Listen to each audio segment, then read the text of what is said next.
فبأي آلاء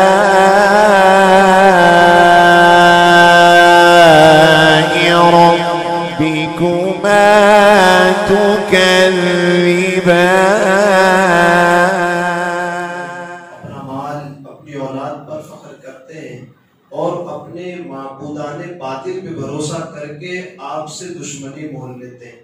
یہ پورا ایک سینیریو بیان ہوا۔ اس کے بعد اب اللہ تبارک و تعالیٰ اگزامپل اور مثال بیان کرتا ہے اور واضح طور پر ان دونوں گروہوں کے درمیان، یعنی ایک وہ جنہوں نے نبی اکرم صلی اللہ تعالی علیہ وسلم کو مانا اور اس کے مقابلے میں وہ جنہوں نے ان سے دشمنی کی، دونوں گروپ اور دونوں گروہوں کے درمیان واضح فرق پیدا ہو جائے، دونوں گروہ کی پہچان ہو جائے کہ وہ کیسے ہوں گے دنیا اور آخرت میں۔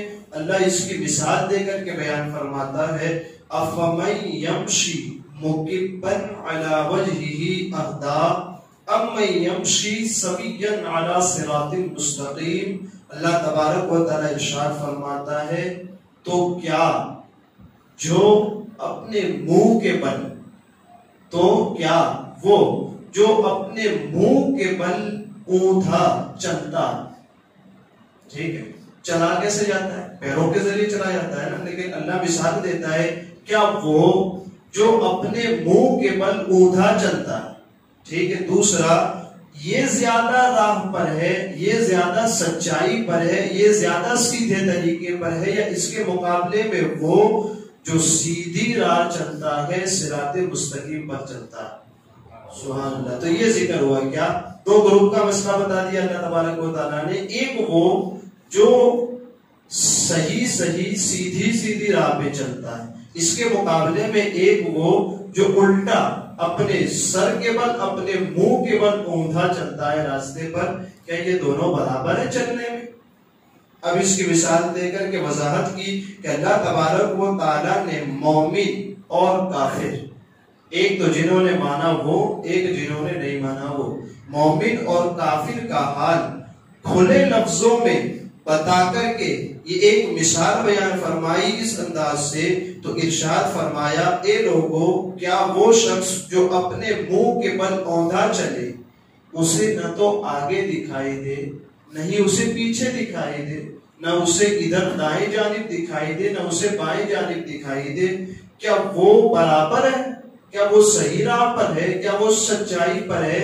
یا اس کے مقابلے میں وہ بندہ جو راستے کو دیکھ رہا ہے، راستے کی باریکیوں کو بھی پتا ہے اسے، راستے کے اتارو چڑھاؤ، ڈھلان اور گراؤ، ہر ایک چیز کا اس کو پتا ہے، اور ساتھ میں یہ بھی پتا ہے کہ جس راہ پر چل رہا ہوں وہ مجھے منزل مقصود تک بھی لے کے جائے گی، میری منزل پر بھی مجھے پہنچائے گی۔ کیا یہ دونوں گروپ برابر؟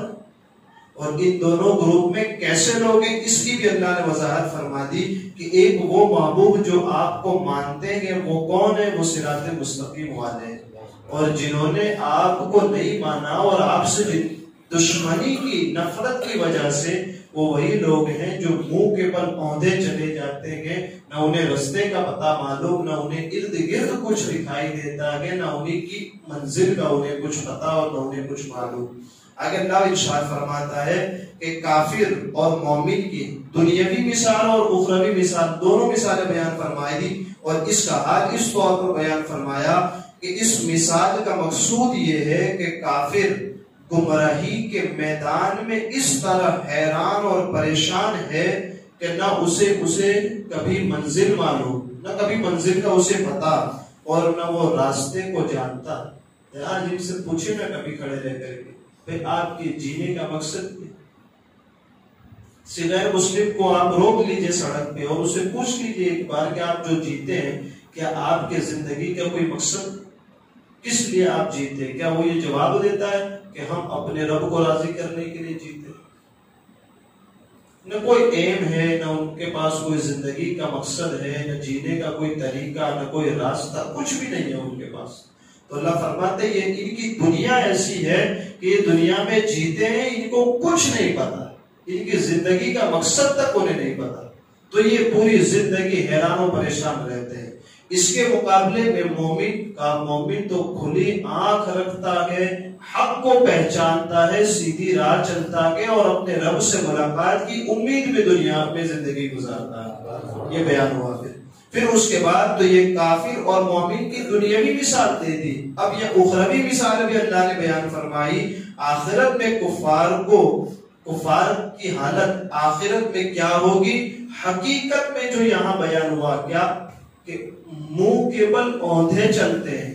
اللہ ارشاد فرماتا ہے وَنَحْشُرُهُمْ يَوْمَ الْقِيَامَةِ عَلَى وُجُوهِهِمْ عُمْيًا وَبُكْمًا وَصُمًّا مَأْوَاهُمْ جَهَنَّمُ كُلَّمَا خَبَتْ زِدْنَاهُمْ سَعِيرًا، اور ہم انہیں قیامت کے دن ان کے منہ کے بل اٹھائیں۔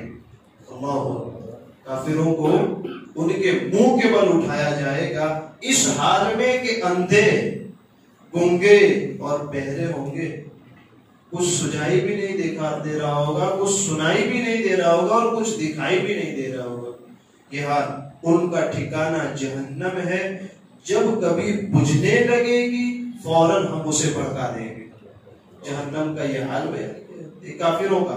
دوسری جگہ پھر ارشاد فرماتا ہے الذین یحشرون علی وجوہہم الی جہنم، وہ جنہیں ان کے چہروں کے بل گھسیٹ کر کے جہنم کے اندر داخل کیا جا رہا ہے۔ کافروں کا حال بیان کیا جا رہا ہے، جس کو بھی ہمیں اور آپ کو سمجھنا کی ضرورت ہے کہ یہاں وہ لوگ بھی شامل ہیں کہ جو نافرمان ہیں، جو حقیقت میں اپنے رب کو بھولے بیٹھے ہیں۔ وہ لوگ بھی اس آیت کو ہم اپنی نگاہوں کے سامنے رکھے ہمیشہ کہ جب نماز کا وقت بھی ہو اور وہ اپنے رب کو بھولے بیٹھے ہوں، رمضان چل رہا ہو اور وہ روزے چھوڑے بیٹھے ہوں، وہ لوگ بھی ان آیتوں میں غور و فکر کریں کہ کہیں ایسا تو نہیں کہ ان نافرمانی کرنے والوں میں ان کے ساتھ ہمارا حشر ہو جائے تو پھر کیا ہو۔ اور جن کا اچھا ہوگا نا، ایمان والے متقی لوگوں کے بارے میں تو قرآن کہتا ہے وَسِيقَ الَّذِينَ اتَّقَوْا رَبَّهُمْ إِلَى الْجَنَّةِ زُمَرًا، اور اپنے رب سے ڈرنے والوں کو گروہ در گروہ، ایک گروپ وائز جنت کی طرف لایا جائے گا۔ حَتَّى إِذَا جَاءُوهَا، جب وہ جنت کے دروازوں تک پہنچیں گے، فُتِحَتْ أَبْوَابُهَا، تو ان کے دروازے ان کے استقبال میں پہلے سے ہی کھلے ہوئے ہوں گے، کھولنے کی بھی ضرورت نہیں ہوگی، وہ تو جنتیوں کے استقبال میں پہلے سے کھلے ہوں گے۔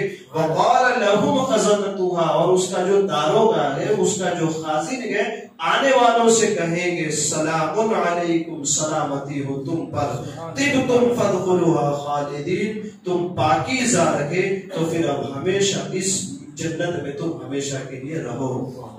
تو یہاں دونوں مثالیں بیان فرما دی، مومن کا دنیاوی حال بھی بتایا، مومن کا اخروی حال بھی بتایا، کافر کا دنیاوی حال بھی بتایا اور کافر کا اخروی انجام بھی رب نے بتایا۔ اب ہمیں اور آپ کو اس سے درس لینے کی ضرورت ہے اور اس کے مطابق حقیقت میں زندگی گزارنی ہے کہ مومن اپنی آنکھیں کھلی رکھتا ہے، اپنے ٹارگٹ، اپنے منزل اور اپنے مقصود کو سمجھتا ہے اور اپنے رب کو راضی کرنے کے لیے اپنی زندگی گزارتا چلا جاتا ہے۔ تو اس کے مقابلے میں کافر یہ ہے کہ نہ اسے اپنی زندگی کا کوئی پتہ ہوتا ہے، نہ اپنی منزل کا کبھی کوئی پتہ ہوتا ہے، نہ اسے اپنے رب کی رضا کا کوئی پتہ ہوتا ہے۔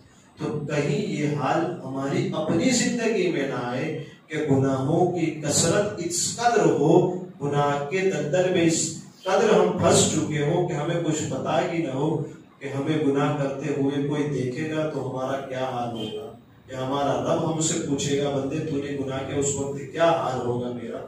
ان لوگوں میں ہمارا شمار نہ ہو۔ اللہ تعالیٰ اس بری خصلت والے لوگوں سے ہماری حفاظت فرمائے اور فریقٌ فی الجنہ والے گروہ میں ہمارا شمار فرمائے۔ کہنے سننے سے زیادہ علم و عمل کی توفیق عطا فرمائے۔ قرآن مقدس کو سیکھنے، سمجھنے، یاد رکھنے، اس کے ترجمے تفسیر کو دل میں بسانے، اس پر عمل کرنے، دوسروں تک پہنچانے کی بھی توفیق